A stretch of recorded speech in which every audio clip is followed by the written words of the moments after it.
Hey everyone, welcome to another sketchbook video. Today I am bringing you 12 ideas on how to fill your sketchbook.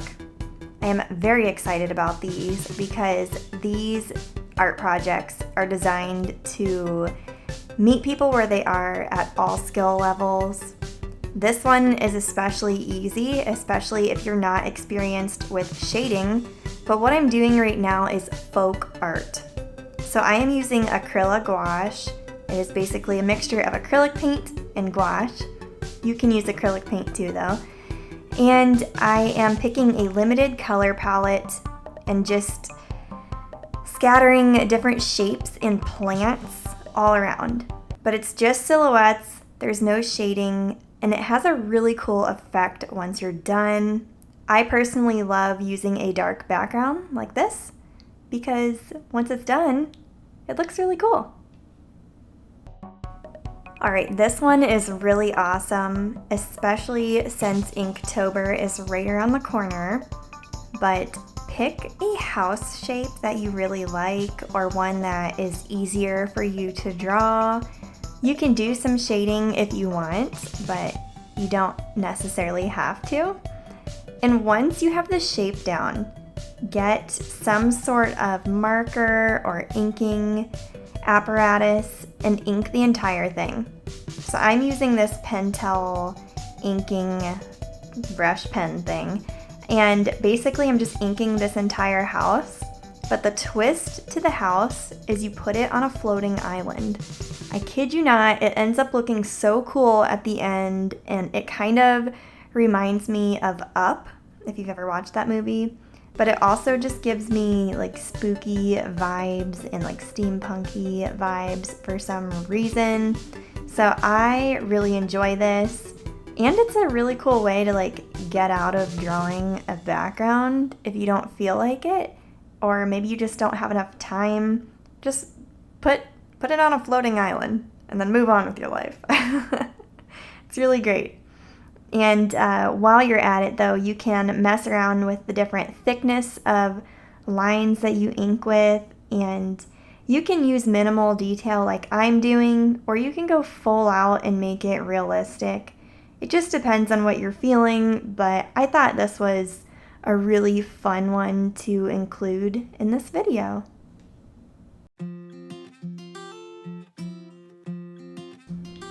So this one is probably the most obvious, but I'm including it because it is my absolute favorite thing to do in my sketchbook, and that is drawing faces using references. Now I say references because later in the video, something else is going to come up. But if you don't like drawing people, you can skip this one. If you do, I highly recommend this for many reasons. Just studying different photographs or live references of people helps you to anatomically understand the structure of the human face. For instance, I have a habit of making the bridge of the nose way too short and squishing the face. So I do this from time to time to remind myself like, hey, loosen up, remember facial proportions, and keep at it. Now this also helps to avoid same face syndrome because if you use references, you have like the world at your fingertips. I highly recommend studying different genders, different races, different ages. Draw them all. It's really good to diversify your understanding of the human face by diversifying your references and celebrating that there are so many different types of people and just capturing that in your artwork. It is so valuable, and I definitely always go back to it when I feel like I need to improve. Now, if the last one seemed too stressful for you or too intimidating, it is okay to go back to your roots and finger paint. That's right, I said finger painting. You can do that because it's your sketchbook and it's your place, and you can do whatever you want. So I find that this is very stress relieving, and in fact, I don't even paint anything. I just do dots all over a page. And it feels good because I feel the paint squishing below my fingers, and for some reason, the sensory experience of this entire thing is therapeutic. So I highly recommend it. Alright, now that I gave you a finger painting break, if you really want to zero in on improving faces, I highly recommend zooming in on that one facial feature you struggle with. And I mentioned noses, so here I am drawing noses over and over again. And I do this quite a bit because it really helps me to just focus on one facial feature and draw it a bunch of times. It gets into my muscle memory and it makes drawing an entire face feel less intimidating later. So I definitely recommend this one. And again, if you are not a people drawing person, it's okay if this one is not for you. But if you like to draw people, highly recommend. And again, references are going to be your best friend. Trust me, there are so many different noses up in this world. You gotta just be nosy and find out. Was that pun ridiculous? Oh, this is gonna get crazy. Anyway, I thoroughly enjoy this. And if you want to spice up your sketchbook, just another tip, but you can see that I'm using a purple pencil. This is a Pilot Color Eno pencil. I can link them below because you guys are always asking me what it is that I am using in my sketchbook. It is a Pilot Color Eno pencil. So yeah, here are the noses that I drew, and I usually walk away from this feeling a lot better.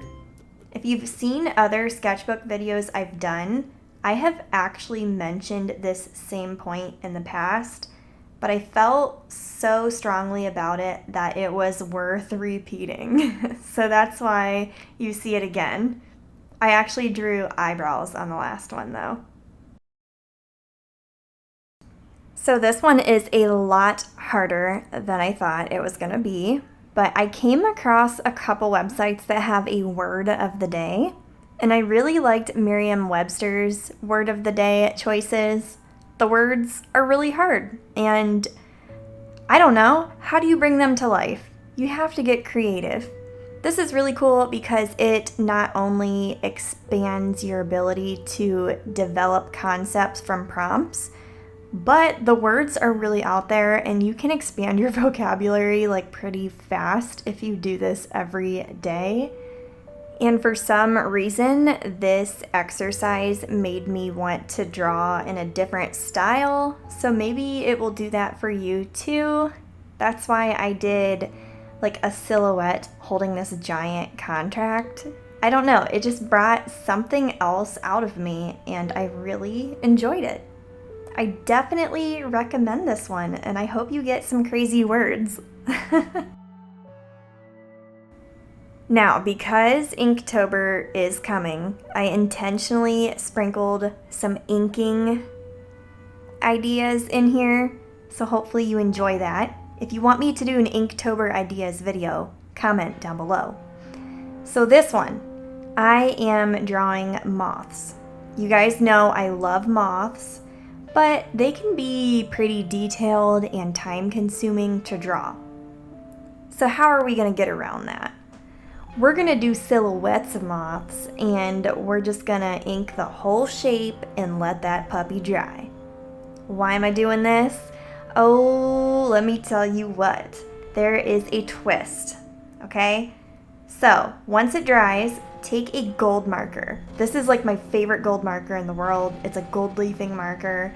I just love it so much. I'm going over the black ink with this gold marker, and it pops so beautifully. This is like a perfect theme for Inktober. You don't even have to do moths, but any like silhouette with like gold over it is beautiful. And I just did a couple details. I didn't go crazy, but the thing is like when you look at this from different angles, that gold pops off the black like no other. It is so beautiful. I recommend this one so much. I love it. Okay, we are visiting people once more, but the reason for this one is I hinted at something earlier, so I'm bringing it back. Remember how I said draw people from reference? Now, this is the kicker. I want you to end that exercise, or you can just do this for fun, you don't have to do the other one with it, by drawing a person from memory. Now, I find this is most fruitful if I had just practiced drawing from reference. I will draw a couple faces, and then I will turn off my computer screen or hide my phone or just try not to look at people, and then I will draw from memory, because basically I am trying to see if I can remember all that anatomical stuff that I learned. Now, I am drawing more in a semi-realistic style for this. I'm just going to put a disclaimer that just because I am drawing a certain way does not mean you have to do that style. You can do a cartoon for this too. If that's what makes it more enjoyable for you, hey, it is your sketchbook, so do what you want. Anyway, I find this really helpful, and I go back to it quite a bit. This exercise actually helps me to develop my own characters and then cartoonify them. It's really cool. So, 10 out of 10 recommend. All right, this one has me all kinds of excited, but what we're doing is drawing a gallery wall. So this is a nice way to spice up thumbnail sketches. You can kind of make it look like it's on display in a museum or something. Or you can just do a bunch of tiny little thumbnail pictures with color too. And it's a nice way to just do a bunch of different styles. And I typically don't spend a lot of time on each little picture frame. I just do some little doodle in them. And it's just a fun thing to do to inspire me to do larger projects, and it just feels really good to do that. And then later when you flip through your sketchbook and you see all that itty bitty mini art, it's so cute, and I don't know, tiny things are adorable. So this entire art idea just makes me so happy. I really enjoy it. I love to do this.